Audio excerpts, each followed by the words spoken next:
What's going on, Agents for Life? Welcome to podcast 223.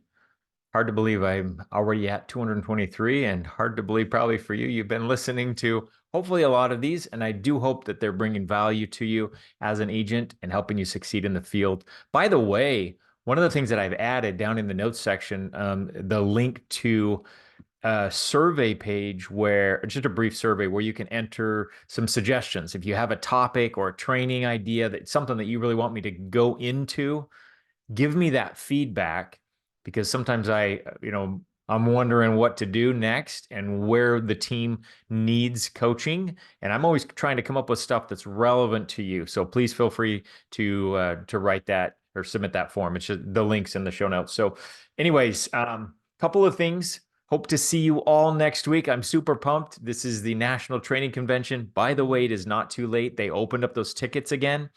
And if you need help getting there or figuring out room arrangements or it's a tight budget, we'll make things work. I was looking at airline. You can fly for cheap. There's still really good deals. And there's people that I know of both female and male that have rooms that are willing to share. So if you're trying to find your way there and you just need to you need some help making it work, let me know and we will do what we can to make sure you can come join us because it's that important. This only happens once a year. So I hope you can all make it. Just a quick story from the field this week. It's a little bit different. I wrote 2 annuities. I don't usually write a lot of annuities, but I did write 2 this week and they look very promising. So I'm kind of excited about that. I'm getting better. I've done a bunch of them now, but I don't do them regularly enough. I have to go back and remind myself so how they work and how to get through suitability and things like that. So that was a highlight. And mic drop thought that I wanted to share was this quote that I do on my presentation about risk. And it says the most dangerous risk of all is the risk of spending your life not doing what you want on the bet that you can buy yourself the freedom to do it later. And doesn't that ring true to so many of us? We push the risky things down the road, thinking I'll get to it later, and then you get to the end of your life and you look back and you see all the things that you could have done or should have done, maybe the jumps that you didn't take. I don't want to be that guy. I don't want to be the one that gets to the end of my life looking back and going, I wish I had taken more chances and taken more shots at a big win. So I hope that helps. If some of you are on the fence, wondering about the risk of doing something, the risk of taking action, well, guess what? There's also a risk of inaction. And to me, that's the greater risk. So that's a little something for you to chew on. I wanted to talk this week, though, about high value cases. Okay, because we seem to be getting a lot of these, and I've had a lot of these calls from agents, especially Ethos leads, where you get somebody that wants that $1 million case, that anywhere above half a million, sometimes 1.5 or 2 million. I've seen some of those. So these are big cases, and we need to treat them just a little bit differently than we do with most of our calls where we're doing 2, 3, 4, 500,000, which seems to be the sweet spot, especially for mortgage protection. So first of all, there's a couple of approaches. If somebody already has a good amount of coverage, you can go ahead and put them in, roll the dice if they're very healthy on a fully underwritten medical. Now, I usually don't recommend that, but a lot of times with these high dollar cases, if they want the big policy, they're going to have to get blood work done. Okay. A lot of carriers won't allow it. Now, I've got 4 carriers that will allow up to 500,000 depending on age. I've got Prosperity, American Amicable.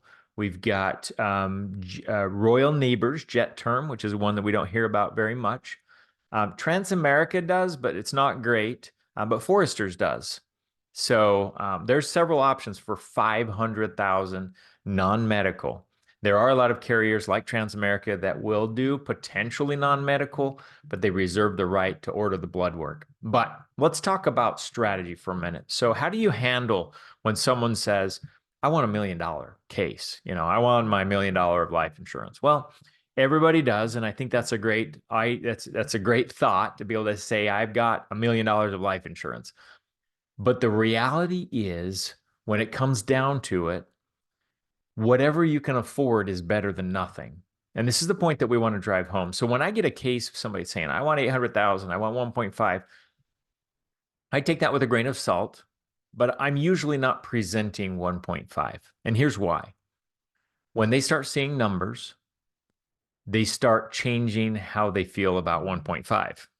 They start seeing, maybe we start smaller. And that's the case. That's the point that I really want you to make. Start where you can because something is better than nothing. And so break that 1.5 down into chunks. Okay. Very simple. And we'll make this easy for people. Again, life insurance sales 101, make it easy for people to say yes. So, Mr. Jones, 1.5 is great. We'll certainly get there. Let me run some numbers and see. So we're going to, just looking at this, I'm seeing, a policy for 300,000 will be this much, 400,000 is this much, 500,000 is this much. Mr. Jones is like, yeah, but I want 1.5. Okay, how are we on the budget so far? Does that feel okay to you, or do you want me to keep going? A lot of times that's just where they'll need to be able to say, you know what, let's just settle. I didn't realize it was going to be that much. Yeah, let's do 3 or 4 or 500,000 because that's going to get a lot of the job done by itself. I mean, it's not an insignificant amount of money. Okay. A lot of times people want 1.5 million just because it sounds good, to have that $1 million case. Well, I like to ask them how they arrived at that figure. So tell me what math you were using or what types of things you were calculating to get to the $1 million figure that you're looking for. I want to know how they justified the million. Did they just want a million because it sounds cool, or have they done some math to get themselves to the point where they feel like they need that? So that's another great question to ask. If they've got coverage, that's one thing because they've got a backup plan, so we can be a little risky. If they've got nothing, I always start them with non-medical. I say this, let's go ahead with something non-medical and smaller for now, okay? And we'll look at adding more later when I follow up. We can add more. We'll get to that million, but we may not get to that million today, okay? That's how I'm thinking in my head. That's not how they're thinking.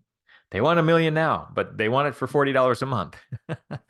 Yeah, it's 600. Sorry, Mr. Prospect, or whatever it is, right? It's more than they thought. So we want to break it down into chunks. Let's don't tap out your budget all at once. Doesn't it make more sense to get something smaller? Make sure you guys are okay with it. And then in a few months, we'll get another one. Make sure you're okay with that. And after that, we'll get another one. We're layering in the policies. Okay, we're doing a stagger. We're staggering the policies. The other nice thing about that, if you're getting a policy every couple of years, when they start dropping off, they're all not going to go away at the same time either. If you've got $1 million policy and you can't afford it and you stop, the whole thing goes away. So you go from having a ton of coverage to having zero coverage overnight. Same thing when it expires. You hit that 20-year mark or the 30-year mark, all the coverage is gone as soon as it expires. So you're putting all your eggs in one basket. So I usually recommend, baby stepping in and getting multiple policies where they're staggered and they're layered, overlapping each other, kind of like a brick wall. You don't want those seams to line up. So if you're kind of thinking that and you're explaining it to the client, it really paints the picture for how valuable it is to just get something smaller and more manageable. And in a few months or a few years, we'll get another layer, and we'll get you up to that million that you want. But let's don't do it all at once, where we go from zero on your budget to $300 or $400 or whatever it ends up being on your budget, and you realize you've overshot the runway, and then we have to cancel the policy. Let's go easy. Let's be a little bit more reasonable. So you want to talk them through that, and 9 times out of 10, they will appreciate the understanding, and they'll see the logic, and they'll see how it makes sense, and how you're not trying to oversell them. You're trying to back them down just a little bit. Like I always say, I would rather have business that stays on the books, a whole bunch of smaller policies, than a few bigger policies, because when it comes down to it, if they get a flat tire and they can't afford their bills and they have that kitchen table conversation where they're like, something's got to go here. What's going to go? And they're looking at their bills. That $300 or $400 a month, $1 million+ policy is going to stand out. And they're going to say, well, we can reapply later. Let's drop that. But it's going to be like, beep, beep, beep, beep. Look at me, right?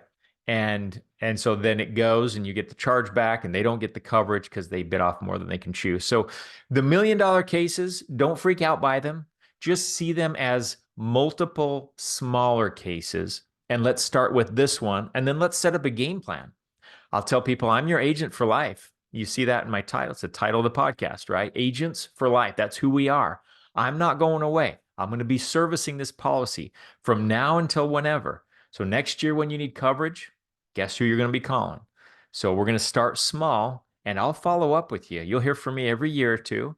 And if it's a better time, we'll go ahead and put in another layer and another layer and another layer. And we'll build up that brick wall of security for you rather than doing it all at once. Doesn't that make more sense? So now if they're really insistent and they're like, no, I've got $400 a month or 300, whatever, and I want the big policy. Awesome. But at least that's coming from them. It's not coming from me. And now they're comfortable with the price because we've talked through it. I've tried to get them more affordable options. They're saying no. I really want the expensive option. And as long as their budget supports it, they have good income. Hey, you know what? Full speed ahead. And in those cases, yes, you probably will have to go fully underwritten. So make sure they have a non-medical or a policy in force that's a backup. Because if they get declined, then you don't want to have to go back and try and get more insurance that could become uninsurable. You want to have something in place first before you roll the dice with that fully underwritten stuff. So, anyways, I really hope that's helpful to you. If you get one of those, count your lucky stars. Those are great cases. People are wanting coverage, but just approach it a little bit and try and serve it up in smaller bite-sized pieces for your clients.